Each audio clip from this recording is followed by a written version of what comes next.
तो आपको बता दें कि ज्ञानवापी मस्जिद में एएसआई का सर्वे शुरू हो चुका है और सर्वे के काम का आज दूसरा दिन है। कड़ी सुरक्षा के बीच आज सुबह टीम पहुंची है ज्ञानवापी और दरअसल जो प्रक्रिया है सर्वे की, आर्कियोलॉजिकल सर्वे ऑफ इंडिया का जो सर्वे शुरू हुआ है उसका आज दूसरा दिन है और मुस्लिम पक्ष भी आज सर्वे में शामिल हुआ है। एएसआई की टीम में 60 से ज्यादा सदस्य शामिल हैं। डीपीआर जैसी अत्याधुनिक तकनीक के जरिए सर्वे किया जाएगा। एएसआई के एडीजी के नेतृत्व में यह पूरी प्रक्रिया चल रही है। तो बड़ी खबर, अहम जानकारी वाराणसी से आपको बता दें, इन दिनों काफी हलचल है वाराणसी में और ज्ञानवापी परिसर में एएसआई का जो सर्वे है वो भी शुरू हो चुका है। और धर्मेंद्र चौबे हमारे साथ जुड़ गए, हमारे सहयोगी वाराणसी से ज्यादा बातचीत और जानकारी के साथ। धर्मेंद्र, एएसआई का सर्वे शुरू हो चुका है, काफी कुछ विलंब आए, हालांकि आखिरकार कल सुप्रीम कोर्ट से भी जब रास्ता पूरी तरह क्लियर हुआ तो अब सर्वे जो है अब आगे बढ़ रहा है। कल पहला दिन था, आज दूसरा दिन है। क्या कुछ तस्वीर देखने के लिए मिली जब सुबह के वक्त पहुंची एएसआई की टीम? देखिए, सबसे बड़ी बात बताना चाहूंगा, जो कल दूसरे दिन का सर्वे हुआ वो GPR ground penetrating radar system का उपयोग पूरी तरह से किया गया, जिसको मुस्लिम पक्ष लगातार सुप्रीम कोर्ट, हाई कोर्ट और वाराणसी जिला कोर्ट में उन्होंने अपील की थी कि किसी प्रकार की खुदाई और उसमें धातुओं का पता लगाया जा सकता है, कंक्रीट पता लगाया जा सकता है कि कितने साल पुरानी है। तो कहीं न कहीं जो एएसआई की टीम है वो पूरी तरह से सर्वे जो तकनीकी का सिस्टम है, जीपीआर सिस्टम है, उसका पूरी तरह से इस्तेमाल कर रही है और पूर्वी पश्चिमी दीवार का सर्वे पूरे दिन चला, जिसमें जीपीआर का इस्तेमाल किया गया है। उसके साथ साथ आपको बताना चाहूंगा, जो एएसआई के डायरेक्टर है उन्होंने ज्ञानपुर के आईटी के प्रोफेसर जावेद मलिक से भी बात की है, क्योंकि जावेद मलिक का राम मंदिर में भी काफी अच्छा योगदान रहा और आईटी कानपुर पूरे हिंदुस्तान की एक सबसे बड़ी आईटी टीम मानी जाती है, जिसका सर्वे ऑथेंटिक और जीपीआर सिस्टम के सबसे पुख्ता सबूत के रूप में देखा जाता है, क्योंकि इसके पहले पटना में भी इस टीम ने कई सर्वे ऐसे कर चुके हैं। और प्रोफेसर मलिक फिलहाल देश के बाहर है, उनसे लगातार एएसआई के डायरेक्टर कनेक्ट है और उनसे सारी चीजें जान रहे हैं, समझ रहे हैं और उन तकनीकियों का इस्तेमाल करके वाराणसी ज्ञानवापी परिक्षेत्र का सर्वे किया जा रहा है। जो आईटी कानपुर की टीम है, प्रोफेसर जावेद मलिक चाहते ही कानपुर से ज्ञानवापी के लिए रुक करेगी और एएसआई टीम का पूरी तरह से सहयोग करेगी। जीपीआर तकनीकी में किस तरीके का उपयोग किया जाए और 100 से 30 फीट से लगभग 100 फीट तक की गहराई की माप की जाए, वो पूरी तकनीकी, पूरी मशीन एएसआई टीम लेके आ चुकी है। आज बताना चाहूंगा, अर्ली इन द मॉर्निंग तड़के में सुबह जब टीम पहुंची है, टीम के साथ साथ हिंदू पक्ष के अधिवक्ता विष्णु शंकर जैन खुद मौके पे पहुंचे हैं। उसके साथ साथ मुस्लिम समुदाय के लोग भी वहां पहुंच चुके हैं, जिनका नाम 16 सदस्यीय टीम में था, वो लोग सहयोग करने के लिए आज पहुंचे हैं। बड़ी बात रितेश बताना चाहूंगा, वाराणसी जो ज्ञानवापी परिक्षेत्र है, पूर्वी, पश्चिमी, उत्तरी और दक्षिणी दीवारों का सर्वे होना था, जिसमें 2 दीवारों का सर्वे हुआ है और जीपीआर सिस्टम का पूरी तरह से इस्तेमाल किया गया। आज जो है तहखाने से लेके और उत्तरी और दक्षिणी दीवार का सर्वे होगा। उसके साथ साथ गुंबद के जो बाहरी इलाके हैं उनका भी इस्तेमाल, रडार सिस्टम से उनका भी सर्वेक्षण किया जाएगा। बड़ी बात यह है कि सर्वेक्षण अब कितने दिन चलने वाला है, ये सर्वेक्षण का कार्य कितने दिन में एएसआई टीम पूर्ण कर लेगी, ये अब एएसआई टीम के सर्वे के ऊपर निर्भर करता है। फिलहाल सर्वे का काम जो है एएसआई टीम द्वारा वाराणसी जिला प्रशासन व भारी सुरक्षा बल, सबसे बड़ी बात बताना चाहूंगा कि ज्ञानवापी परिक्षेत्र के चप्पे चप्पे पर, मकानों पे, घरों पे जो एटीएस कमांडोज हैं, पुलिस के स्पेशल कमांडोज हैं, उनको तैनात किया गया है ताकि किसी प्रकार की चूक, किसी प्रकार की अराजकता न हो सके। उसके साथ साथ वाराणसी जिला प्रशासन सोशल मीडिया से लेकर तमाम मॉनिटरिंग कर रहा है ताकि किसी प्रकार की अराजकता न हो सके। उसके साथ साथ उत्तर प्रदेश के एसीएस गृह लगातार वाराणसी ज्ञानवापी परिक्षेत्र पर निगाह बनाए हुए हैं, पल पल की अपडेट वाराणसी से लगातार ले रहे हैं। रितेश, बिल्कुल धर्मेंद्र, कुल मिलाकर काफी कुछ विस्तार से आपने जानकारी बताई, लेकिन चूंकि पिछली बार जब सर्वे हुआ था धर्मेंद्र, उस वक्त मुस्लिम पक्ष इसमें शामिल नहीं हुआ था, लेकिन इस बार मुस्लिम पक्ष भी इसमें शामिल हो रहा है। पहले की भी कुछ तस्वीरें हैं, वीडियोस हैं जो लगातार सोशल मीडिया पर वायरल हुए और इससे बहुत ज्यादा उम्मीद है एएसआई के सर्वे से तमाम लोगों को कि आखिर सच है क्या ज्ञानवापी का, वो सबके सामने आएगा। दो काफी महत्वपूर्ण चीजें हैं इस पूरे परिसर में, अगर देखा जाए तो दीवारें हैं जिस पर जो कुछ कलाकृतियां मिली हैं, हिंदू कलाकृतियां, वो बहुत कुछ बयां करती हैं। इसके अलावा तहखाने को लेकर बहुत तरह की दिलचस्पी लोगों में है, जिक्र बहुत ज्यादा होता है कि आखिर तहखाने के अंदर कुछ ऐसा हो सकता है जो कहीं ना कहीं सच्चाई सामने लाएगा। क्या कुछ तरीका है जो आज का दिन किस तरह का रहेगा धर्मेंद्र? क्या कुछ आज पता लगाने का प्रयास किया जाएगा एएसआई के द्वारा? देखिए, सबसे बड़ी चीज, सबसे अहम बिंदु रितेश तहखाना है, जिसकी लगातार मुस्लिम समुदाय ने, मुस्लिम अधिवक्ताओं ने लगातार उसका विरोध किया है, उसकी चाबी नहीं दी है तहखाने की।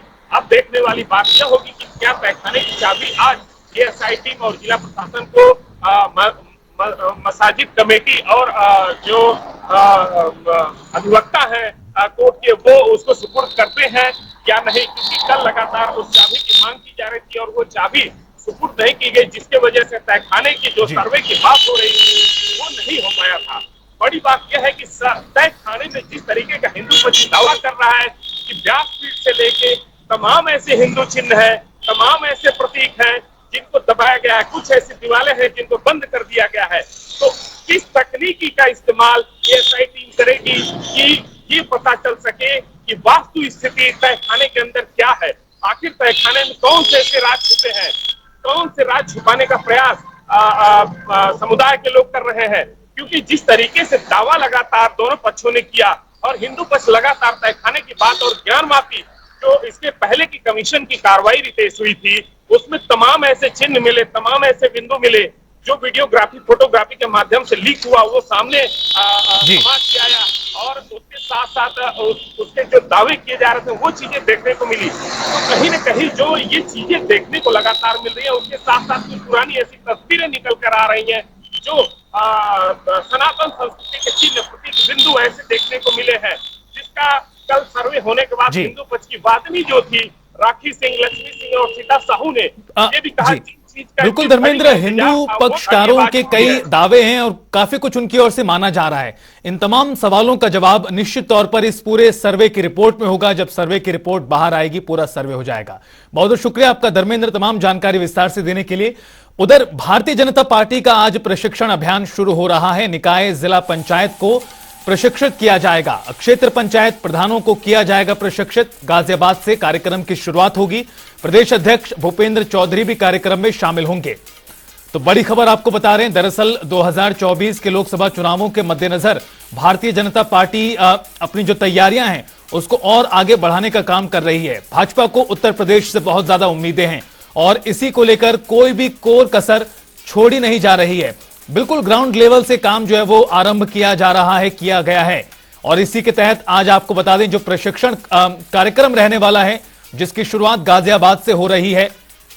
भूपेंद्र चौधरी कार्यक्रम में शामिल होंगे, अन्य मंत्री भी शामिल हो सकते हैं। भारतीय जनता पार्टी का प्रशिक्षण अभियान आज से शुरू हो रहा है गाजियाबाद से। और इसमें आपको यह बता दें कि निकाय जिला पंचायत को प्रधानों को प्रशिक्षित किया जाएगा। और अनूप कुमार हमारे सहयोगी हमारे साथ जुड़ गए हैं और ज्यादा बातचीत और ताजा जानकारी के लिए। अनूप, 2024 के चुनावों को लेकर तमाम पार्टियों की तैयारियां सभी के सामने हैं, लेकिन भाजपा लगातार चुनावी मोड में रहती है और बिल्कुल ग्राउंड लेवल से जिसे कहा जाए प्रशिक्षण कार्यक्रम की शुरुआत की जा रही है आज गाजियाबाद से।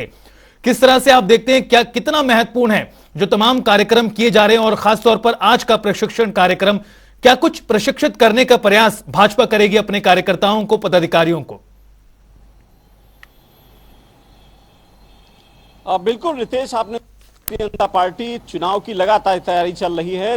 हालांकि चुनावी साल भी है, सभी पार्टियां लगातार अपने अपने जमीन को तलाशने में लगी हैं, वो चाहे विपक्ष की बात करें या फिर खुद भारतीय जनता पार्टी तीसरी बार देश में सरकार बनाने को लेकर लगातार माइक्रो लेवल पर काम कर रही है। आज गाजियाबाद में पहली बैठक है जो प्रशिक्षण शिविर लगाया गया है, जिस क्षेत्र पंचायत, जिला पंचायत और प्रधान, बीडीसी या समझिए कि जो तमाम और सभासद हैं या फिर महापौर हैं, इन सबको आज प्रशिक्षित किया जाएगा और प्रशिक्षण शिविर को धीरे धीरे आगे पूरे प्रदेश में फैलाया जाएगा प्रशिक्षण के माध्यम से, कि ताकि सरकार की जो 9 साल की उपलब्धियां केंद्र सरकार की हैं, 6 साल की उत्तर प्रदेश सरकार की उपलब्धियां हैं, वो जन जन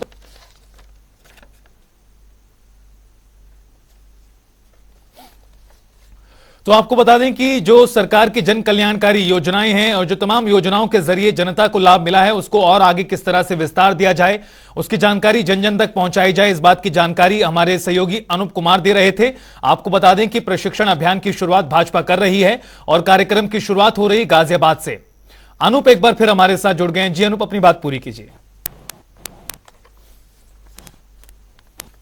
आखिर लगातार बुक कर रही तो वहीं आप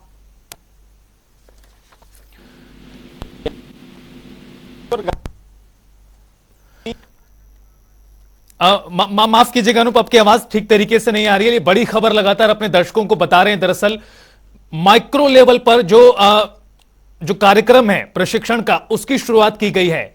चाहे वो निकाय के लोग हों, चाहे वो प्रधान हो, तमाम लोगों से साधने का प्रयास है और इसी के जरिए जो भाजपा है अपनी रणनीति को बना रही है। माइक्रो लेवल पर रणनीति तैयार की गई है बीजेपी की ओर से, जिसके तहत कार्यक्रम अब आयोजित किए जा रहे हैं। बुलेटिन में आगे बढ़ते रुख करते हैं अगली खबर का, जहां प्रयागराज के दौरे पर हैं मंत्री स्वतंत्र देव सिंह। सर्किट हाउस में कार्यकर्ताओं के साथ बैठक होगी, विभागीय अधिकारियों के साथ भी महत्वपूर्ण बैठक है आज। बेगम बाजार में फ्लाईओवर का निरीक्षण भी करेंगे, भागवतपुर में ग्राम चौपाल कार्यक्रम में शिरकत भी करेंगे। कुल मिलाकर काफी महत्वपूर्ण मंत्री स्वतंत्र देव सिंह का पूरा कार्यक्रम है आज प्रयागराज का।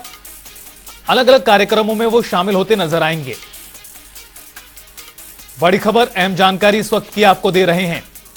कार्यकर्ताओं के साथ स्वतंत्र देव सिंह प्रयागराज के दौरे के दौरान बैठक करेंगे, बातचीत करेंगे। सैयद मोहम्मद आमिर हमारे सहयोगी हमारे साथ जुड़ गए हैं प्रयागराज से। सैयद, मंत्री स्वतंत्र देव सिंह का प्रयागराज में कार्यक्रम है, आज दौरे पर हैं, कई कार्यक्रमों में वो शामिल होते नजर आएंगे। किस तरह से महत्वपूर्ण है चुनावों के मद्देनजर भी अगर देखा जाए?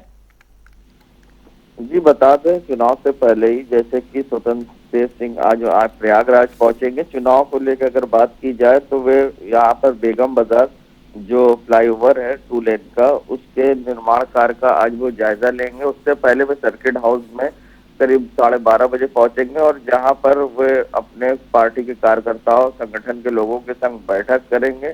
क्योंकि बेगम बाजार जो फ्लाईओवर 2 लेन है वो काफी दिनों से सेना की वजह से रुका था, मगर काफी इसमें जद्दोजहद के बाद इसका कार्य शुरू हुआ। तो ये काफी खास है क्योंकि ये दिल्ली के लिए फ्लाईओवर जो है और बीच में जो कंजेशन होता था उसको खत्म करेगा दिल्ली रूट के लिए, शहर से जाने के लिए, तो इसलिए काफी अहम है। उसके बाद वे कई और भगवतपुर में चौपाल में शामिल होंगे, जिसके बाद वे रात्रि सर्किट हाउस रुकेंगे।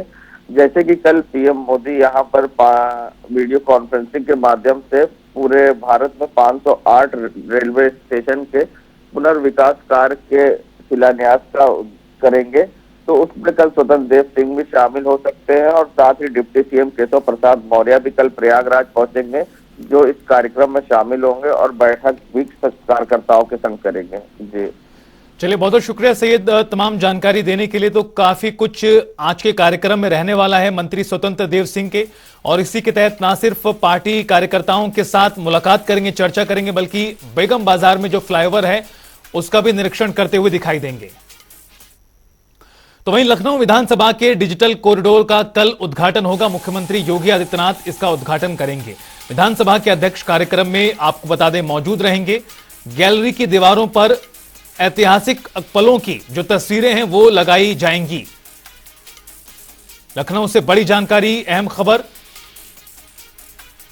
कॉरिडोर का उद्घाटन कल किया जाएगा और इस कॉरिडोर के दीवारों पर दोनों तरफ ऐतिहासिक क्षणों की तस्वीरें होंगी। डिजिटल कॉरिडोर है जो बनकर तैयार हुआ है, जिसका उद्घाटन मुख्यमंत्री द्वारा किया जाएगा। तो वहीं अगली खबर लखनऊ से, जहां जनेश्वर मिश्र की जयंती है आज और प्रतिमा पर माल्यार्पण करने पहुंचेंगे सपा सुप्रीमो अखिलेश यादव। पुष्पांजलि अर्पित कर देंगे श्रद्धांजलि। कई सपा के नेता इस दौरान मौजूद रहेंगे। लखनऊ से बड़ी खबर आपको बता रहे हैं, अखिलेश यादव दरअसल पहुंचेंगे यहां पर और जनेश्वर मिश्र की जयंती पर पुष्पांजलि अर्पित करेंगे। तो वहीं आपको बता दें कि यूपी विधानसभा की नई रूल बुक तैयार हो चुकी है और विधानसभा के इसी सत्र से जो नई रूल बुक के कायदे कानून हैं वो लागू होंगे, यानी बदलाव जो हैं वो इसी सत्र से लागू होने जा रहे हैं। क्या कुछ बदलाव है वो भी समझिए। 7 दिन का नोटिस देकर सत्र बुलाया जा सकेगा। दोपहर के बाद भी हो सकेगा प्रश्नकाल, जो अपने आप में काफी अनूठी पहल है। विधानसभा में नई नियमावली होगी लागू।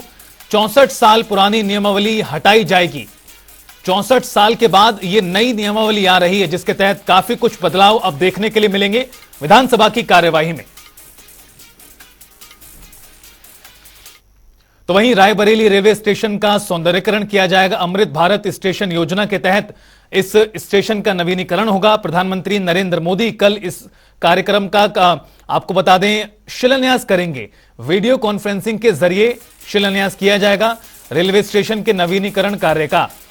रेल मंत्री अश्विनी वैष्णव की मौजूदगी में होगा पूरा कार्यक्रम और रेलवे स्टेशन प्रशासन ने इसको लेकर पूरी तैयारियां कर ली हैं। पुनर्विकास होने से रेलवे स्टेशन की तस्वीर पूरी तरह बदल जाएगी। और रुख करते हैं अगली खबर का। अयोध्या से जहां राम मंदिर शिलान्यास की आज तीसरी वर्षगांठ है। 3 साल पूरे हो चुके हैं इस काम को शुरू हुए और 3 सालों में भव्य स्वरूप रूप लेता हुआ दिखाई दे रहा है अयोध्या में राम मंदिर, जिसका अगले साल लोकार्पण होगा। भक्तों के लिए, जनता के लिए खोल दिया जाएगा। 3 साल पूरे हो चुके हैं, तीसरी वर्षगांठ है इस पूरे निर्माण कार्य को शुरू हुए। प्रधानमंत्री नरेंद्र मोदी ने शुरुआत की थी, कार्यक्रम की शिलान्यास किया था और ये भव्य तस्वीरें और बेहद ही आकर्षक तरीके से जो राम मंदिर तैयार हो रहा है उसकी कुछ झलकियां आपको दिखा रहे हैं। और चलिए अब नजर डालते हैं 4 मिनट में 18 मंडल पर।